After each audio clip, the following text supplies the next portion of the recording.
Hey guys, Levi here. I've only got a few minutes, so we're going to try to knock this out pretty quick. This is part 3 of the responsible gun owner video. We're going to talk today about different reasons that people would carry, and this mostly breaks down into, if you're carrying for self-defense, you're either going to be open carry or concealed carry. Probably concealed carry if you're going day-to-day life. But open carry, we're not here to get into the semantics of that. It's kind of dealer's choice. There are pros and cons to both. I personally think open carrying makes you a bigger target, but we'll talk about that a little bit more here in just a bit. But if you're carrying for self-defense, your main goal is the protection of yourself and your family. And that can be, protecting your home, which there are laws in that. Again, I'm not an attorney, so don't take anything I say as legal advice. But carrying for self-defense has its own trials, tribulations, things you need to learn, things you need to know, things you need to be practiced in. And once you get past the self-defense side of it, you've got the carrying for sport. That's where hunting and, trap shooting and competition shooting all comes in.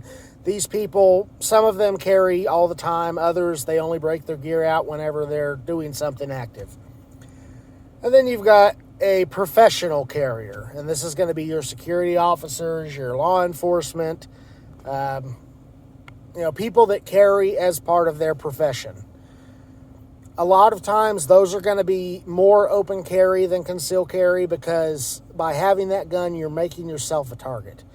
You are telling everybody around you, hey, I am armed, so if a bad guy comes in and they see that, you're going to be the first person they go after. Which is why, as a self-defense person, you really don't want to open carry. On the professional side, there's a bit of a divide between security and law enforcement. Law enforcement, they are really not supposed to do anything until a crime has already been committed. So they're acting after the fact. It's for this reason that I feel that security is a little bit, I don't really want to use the term better, but security is a little bit more forthright in what they do, because security is all about protection. As a security officer, you're protecting other people, you're protecting property, you're protecting your family, you're a protector. And, for that reason, you can take steps and do things that as law enforcement, you can't do until something's already happened. But anyway, that's all I got today. Tomorrow we are going to, I have to consult my list. But anyway, we'll talk to you with part 4 tomorrow.